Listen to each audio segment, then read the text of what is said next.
Peace be with you, I am Angela Gabriel and you are on Maranatha channel. Welcome, and today you will hear the testimony of Sister Rebecca's second marriage. Sister Rebecca says, "Peace be with you, Sister Angela. I am going to tell you a little bit about my story and that of my husband. When I met him at church, he was single and so was I. I was a teenager. I was about 14 years old and he was about 24. We were in the same church. I fell in love with him right away. One day he was talking to a sister from the worship group. I saw him and stopped in the middle of the road to look and began to observe him. I said to myself, wow, this guy could marry me. He didn't know that I liked him. It was a love that only I knew. At that moment, I thought, it was as if he would want me. I was ugly, clumsy, and had frizzy hair. Without any beauty, skinny, thin legs, I was the ugly duckling, and then time passed, I had to change congregations and neighborhoods. I went to spend some time at my aunt's house in the big city. I spent 3 years studying and working. I dated a guy and we almost got married, but it ended. During the 3 years I was away, the guy I was in love with got married and he was forced to marry her. At that time, you couldn't date for so long. You had to get married. I soon found out about this and I was overcome by sadness. I couldn't believe it. After a year, he had a daughter. That's when my life really fell apart. I thought, that's it, I'll never see him again. He already has a family. So I decided to move on with my life, but after the years I spent with my aunt, I returned to my city and found out that he had separated from his wife. I have to admit, I was happy. When I met him, I was so sad that I couldn't believe it. I was here for 6 months, and we met without wanting to. One detail I forgot to mention is that when I was away for those 3 years, I strayed from the Lord's path. So when I returned to my life in the city, I returned far from the Lord's path. When I met him again, we started talking. He had access to my family's house. He could go there whenever he wanted. He said, "Come back to church." He said, "If Jesus comes back and you're far away, you'll stay." I was scared to death and I went back and started to praise and do the work until he realized that he was in love with me and that he didn't want to lose me. Until that moment, we had never talked about his life because he got married, because he separated and stuff like that. A few months later, he asked me to go out with him. He wrote a letter and gave it to me. I agreed to go out with him. That's when he told me why he had separated. He said that the marriage had lasted 2 years and that it was enough time to end his life. Anyway, I'll summarize, it's a lot of things. He married a woman who said she was a Christian but who had already been married and had children from another relationship. So he fell into a trap and married her in a hurry. He didn't know anything, he was innocent in this area, and he ended up getting married. When he moved into her house, he had a good life. He had lots of clothes, things, shoes, a stereo. At the time, not just anyone had that, and that was the best thing he had. As the months went by, the woman revealed herself to be a pest, and that's because she said she was a believer but didn't play the role of a good wife. She spent everything she had, didn't cook food, didn't take care of his things. She wasted food. She let him pray for people in church. She got into debt and more debt for him to pay. She was a devouring woman who consumed everything he had. Because of all this, he had no life and no peace. Until he decided to make this decision. And they ended up separating. Within 2 years he left without finishing anything, and there were more things, but it's not worth telling. The funny thing is that everyone at home knew about his story and no one told me, but it's okay. At least he told me we started dating seriously to get married. Oh, and I forgot one detail. When I came back from the big city, I came back changed. My body had already taken shape. It was very different from before. When he met me again, he couldn't believe it was me. After almost 2 years of dating, he asked me to marry him and we started working to buy our furniture and go after our things. But there was a catch. He had already been married, and before the church, "It seems like you're the abomination of the earth." It seems like you've already been condemned and are already going to hell, etc. When we got engaged, we tested God to see if He approved of our marriage. My husband made his vow and God answered him and said, "Son, I will give you a new chance to rebuild your life."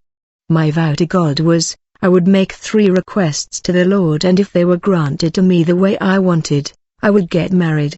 My requests were the following: a service it's good that I earn well, that is, a good job to support myself and be able to help my husband, because I asked my fiancé to talk to my brother again because my brother didn't approve of our marriage, but thank God they are now one and the same.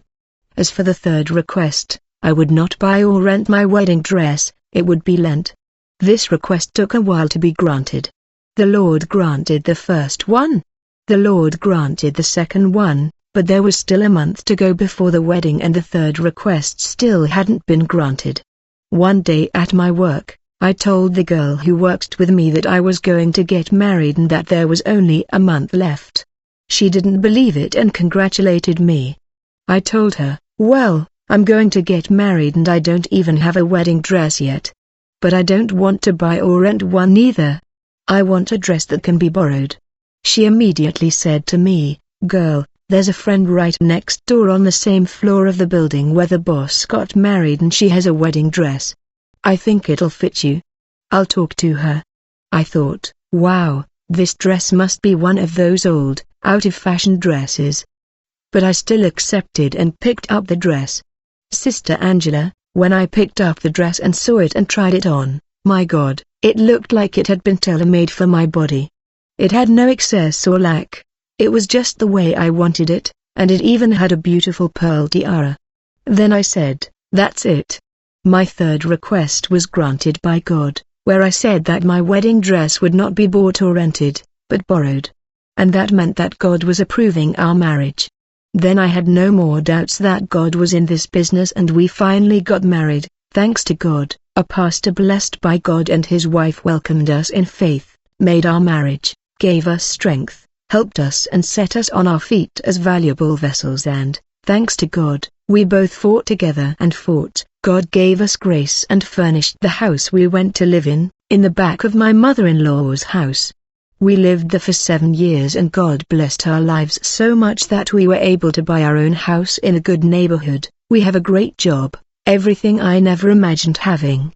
We are celebrating 20 years of marriage and the Lord has never abandoned us, He has taken care of us. We had a daughter who is now 15 years old and is a blessing in our lives. We do the Lord's work together. I help my husband in his ministry. He preaches the word and I pray and consecrate myself and campaign for the Lord. Our marriage is not easy. The devil does not want to see a family standing tall and happy on the path of the Lord. Today I see how much God has honored us before men in relation to judgments. You know, sister, no one has the right to say that a second marriage is not from God. What is not from God is being a gossiper, a slanderer, a deceiver, a covetous deadbeat. Anyway, I already know what they will say. Go read the Bible in Romans 7. But today, thank God, through Sister Angela's channel, I have opened my eyes to this subject, a subject in which many people and even pastors are laymen in the interpretation of these texts and want to make people give up on living and having another opportunity to live in peace in a blessed, happy and prosperous marriage. To the same extent that we judge, we will also be judged. The one who judges our cause is God. If He gave us the opportunity to start over, who can judge us? Note one thing, if the second marriage was not accepted, authorized and blessed by God, if God did not speak approval, nothing would have worked out, everything would have gone wrong and we would have been broke, sick, defeated and unhappy. May God bless you and Sister Angela. I thank you very much for sharing this little testimony, and only those who have faith and believe in the impossible can make vows. It's also worth mentioning that since we started dating, my husband was honest with me. He told me what he was like and what he liked or didn't like. I was also honest about everything. So, each of us analyzed the other's profile and we fought to get married and rebuild our lives. Thank God, my husband has always treated me like a woman of God. He respects me, helps me, works hard and fights hard to keep me happy. I also work because I like to help with the household expenses. We talk a lot about everything. My husband and I have been friends since we got married and he has never regretted or thought about giving up on our family. Winds come and go but the Lord always sustains us. There was a time when he said to me that if he had known that our marriage would work out so well and be as good as it is, he would have married me way back when I was a teenager. But since at that time I hadn't told him that I liked him, it was hard for him to know. But everything has its time. Everything happened for us at the right time in God's time, because today we are a fulfilled and blessed family. And only 2 years later I had the courage to say that since I was a teenager I wanted to marry him. But life is like that. God straightens the paths for us to follow, and if God wants and allows it, and we are alive and not raptured, I will come back here in a while, 5 years, to tell my testimony of 25 years of marriage, that is, our silver wedding anniversary. Amen. So brothers, I just wanted to make a few comments. The testimony ends.